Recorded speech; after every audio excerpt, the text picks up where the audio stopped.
Welcome to Eye on America. I'm Michelle Miller. Today we wander the nation to witness communities lending a helping hand for a better tomorrow. In the Lone Star State, we sit down for a meal at a student-run bistro preparing the next generation of chefs. And in Hollywood, we take a Technicolor trek through decades of movie history inside Warner Brothers' secret archive. But first, a look at a rehab program helping people string their lives back together after opioid addiction by learning to make guitars. Mark Strassman visits Kentucky to witness the surprising power of woodworking.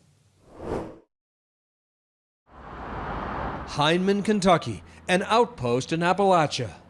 Here, heartache has a way of pushing down hope. In a place like this, is it hard to get drugs around here?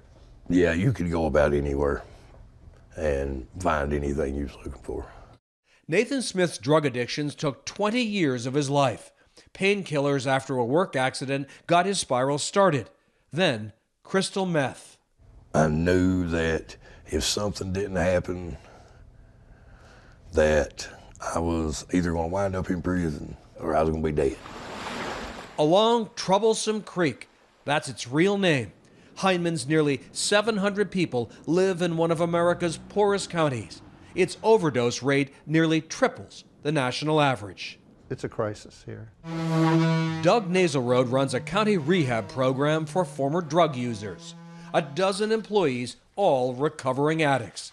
Naselroad takes them in, teaches them woodworking, how to build guitars, how to break with using. What is it about making guitars that helps people? The nature of making guitars, it's a long curve. The gratification is not instant.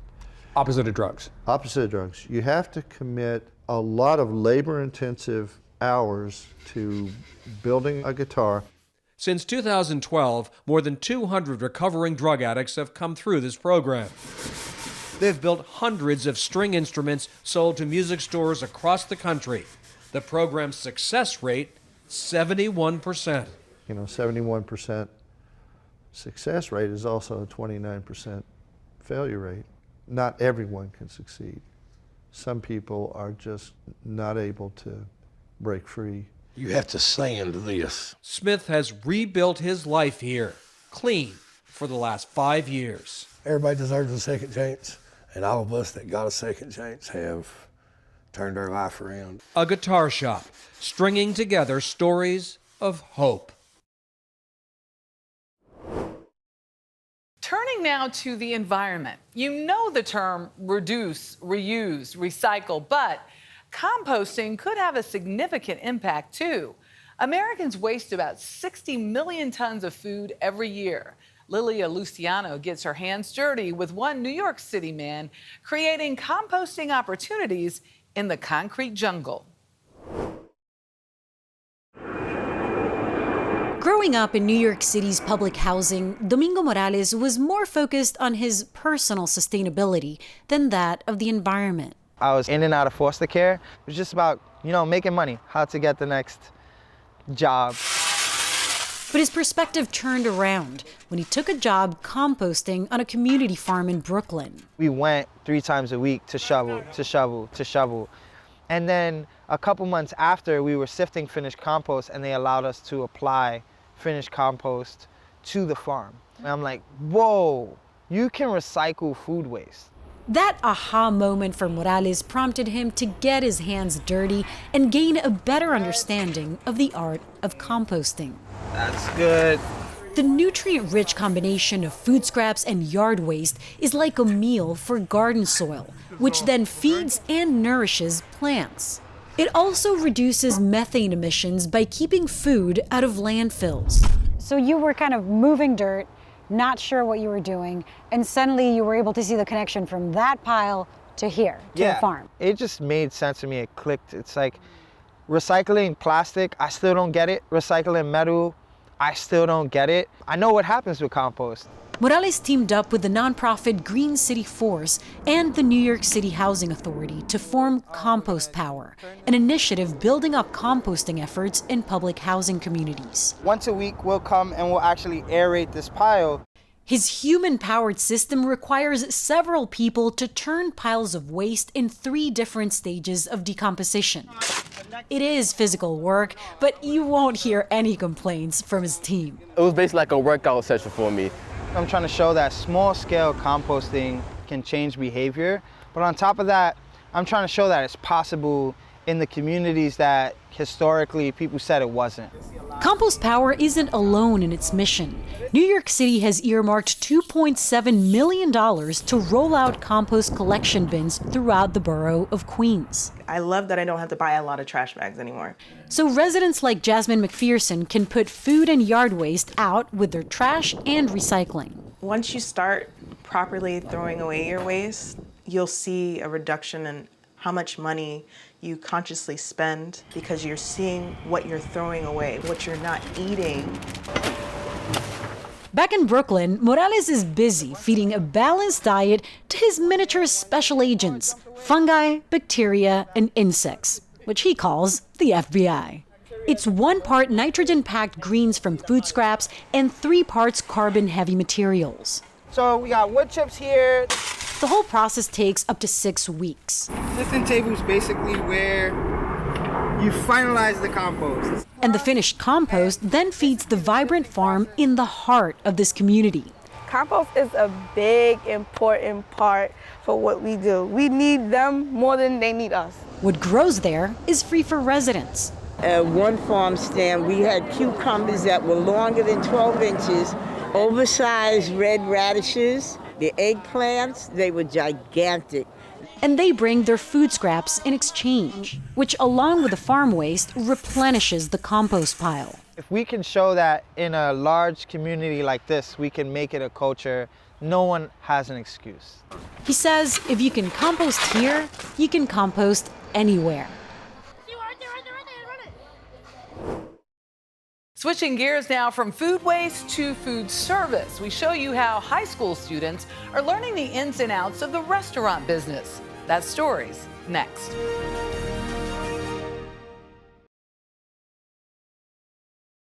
Restaurant workers are in high demand, from chefs in the kitchen to the front of the house. The food service industry is expected to add more than 370,000 jobs by 2031. Omar Villafranca visits a Texas restaurant run by high school students where learning is always on the menu. The lunch rush is about to start. Triple check the entire menu, every single item. And Chef Joseph Maher is making sure everything in the kitchen is ready, from the entrees Let them caramelize, but we always do it, okay?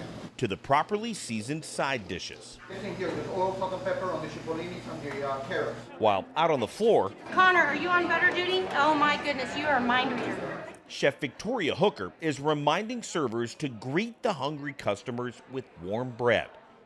Byron Bistro isn't your typical restaurant. It's only open once a week for lunch. The menu constantly changes, and everything is sliced, seared, and served by students from Byron Nelson High School's Culinary Academy in Trophy Club, Texas. This isn't square pizza or tacos on Tuesday. No, it's not. What are you serving? Today on the menu, we have some filet of beef today. We have airline chicken breast. We have a nice pasta alla genovese today. Chefs Maher and Hooker are teaching the next generation after decades of working in kitchens and their own restaurants. The program has steadily grown since 2010 and now has 134 students learning the ins and outs of the food service business. Freshmen and sophomores learn the basics. By junior year, they're crafting decadent desserts. Okay, so these ones are going to go in the freezer. That's right on a chocolate chip. Here, they're learning math, economics, and science through cookies. Lots of cookies. How do you grade making cookies? Oh, that's a good question. So there's a lot of things that go into it. First, we have to make sure they can scale their food correctly, that they can use the equipment right, they follow the proper instructions, they work clean, organized, sanitized, that they get the proper yield. No, mine is really hot. But the heat is on the seniors, who cook, grill, fry, roast, and finally plate all the orders under the watchful eye of Chef Maher. Their test comes once a week when the bistro is open to the public for lunch. if you can get a seat. My favorite part of, working on the line, being in culinary is, being on the line on these busy days, cooking for people, seeing everyone lining out the door. 18-year-old senior Braden Gunter is one of the leaders on the line. He earned a scholarship to an elite culinary school in Rhode Island, but says he's already learned valuable life lessons. Everything that I've learned from sanitation, health, temperatures, to actual methods and how to cook is going to be useful my entire life. I'd much rather go out and buy some groceries and cook myself some food than, just rely on DoorDash every day. Braden and his classmates are in high demand.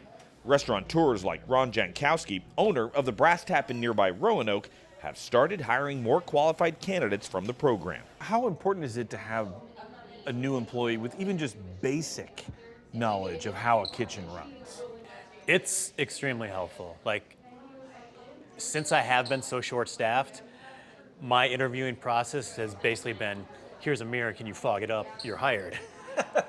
17-year-old junior Nyla Williamson is cooking up long-term plans. I want to go to college at the Culinary Institute of America, get associates in baking and pastries, and then a food business degree and bachelor's. And then once I have those two, I can obviously open the bakery. She says what started out as a passion for pastries is now a vision for her future. I want to have a little bakery, like a mom and pop thing, it's like a little town. It's like everyone knows that bakery. That's where you go to get Nyla's amazing cookies. And I just want a little thing that I can call my own, that I built from the ground up. Based on the crowds that packed the bistro and reviews from the customers, I got the carnitas. How was it? It was amazing. The students from Byron Nelson's Culinary Academy already have the recipe for success. Continuing with food, if you look around most any major metro area, you'll find their version of Chinatown, known for delicious cultural cuisine. Unfortunately, many of these districts have been struggling to stay afloat since the beginning of the pandemic. Adam Yamaguchi introduces us to an award-winning cookbook author on a mission to get these communities back on their feet.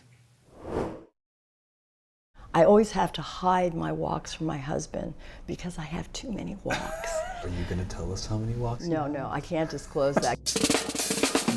Grace Young is a walkaholic. I have them in my kitchen cabinet. I have them in a storage area somewhere in the apartment that I will not disclose. I have about 4 in here. Wow. Yeah. Young's journey to the walk began with French and American cooking, inspired by watching Julia Child as a kid. She took cooking classes and worked as a test kitchen director for Time Life Books, but never went to culinary school. Young's quest to master wok cooking eventually led her to Hong Kong and to mainland China, then back home to San Francisco for some culinary homeschooling. In Cantonese cooking, my family is Cantonese, when a stir fry is really done perfectly, they say it has wok hei, which translates to wok breath. There's an essence, there's an extra kind of smoky flavor that the food possesses. That breath helps sear the food, which helps develop flavors and crisp texture. What makes it so special or different? There is no other pan out there that can steam, boil, poach, stir fry, pan fry, deep fat fry, braise, smoke. But it turns out, just because something may look like a wok, doesn't mean it is one. Now don't judge. This is my wok. Oh my goodness. This is a wok wannabe. Look at my wok. I don't want to be mine and yours. Young says the best wok to cook with at home is 14 inches, flat-bottomed, and made of carbon steel. The box said it was a wok. I doubt if you can really get a nice sear and browning because it's too crowded. Oh, have you been in my kitchen? I'm a wok therapist.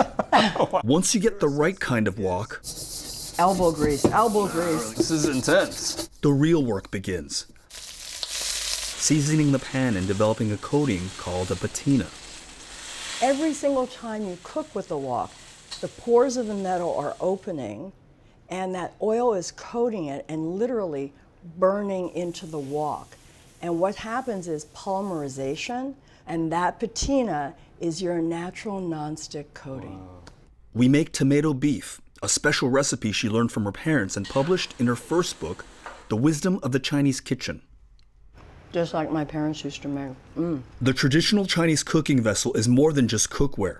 Her family's wok is now memorialized at the American History Museum in D.C. It is a piece of history. It's getting the message out, though, about the importance of the role of the wok. Yes, and how traditions get lost in this country. Another tradition Young couldn't see fade, America's Chinatowns. During the pandemic, she documented the hardships the coronavirus dealt to Asian businesses, amplified by the surge of anti-Asian hate that traumatized the community. From Honolulu to New York, they're all struggling.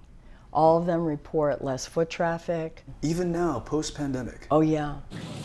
Hop Lee, a nearly 50-year-old institution in New York's Chinatown, shuttered its doors during COVID-19 and was on the brink of closing for good. 3 years later, co-owner Johnny Mui says business is just now picking up.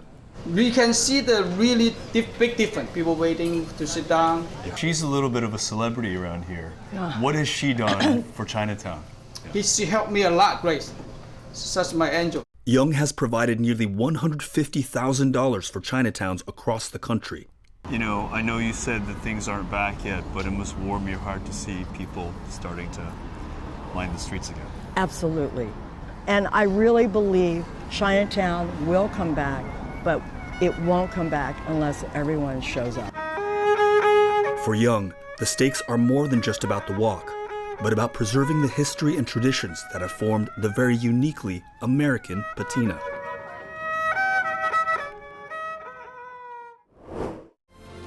Coming up, a peek at some of the most iconic props in movie history.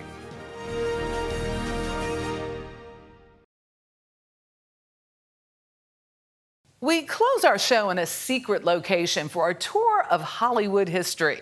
Carter Evans takes us inside Warner Brothers' prop archive filled with a century's worth of movie magic. Inside a Los Angeles warehouse, so top secret we can't even show you the outside, lies a treasure trove of movie memorabilia. And we're getting a rare tour. This is an incredible garage right here. I recognize a lot of these. Wow. This is the Duesenberg from Baz Luhrmann's The Great Gatsby. I don't want you to get the wrong impression from all these bizarre accusations you must be hearing. A pack of lies, I guarantee you. George Feltenstein is Warner Brothers library historian. I mean, this is an absolutely incredible space. I look around and I see things that I recognize from my childhood everywhere. And this is where their priceless props are stored for posterity. That's Alexander. I hate this tree! Ow! Well, he just wants attention. Don't give him the satisfaction. The archive is home to cars from The Great Gatsby, Elvis, and even Barbie's toy-like ride from the upcoming movie. What are you doing here? But the real gems in the fleet, a lineup of no fewer than 10 Batmobiles. This isn't just a prop, it actually works. It actually runs, drives. it moves. Get the car. From Michael Keaton's in the original 1980s film to the Affleck Mobile. So I actually get to turn this thing on? I mean, this is a dream come true for so many Batman fans. You ready? Oh, yeah.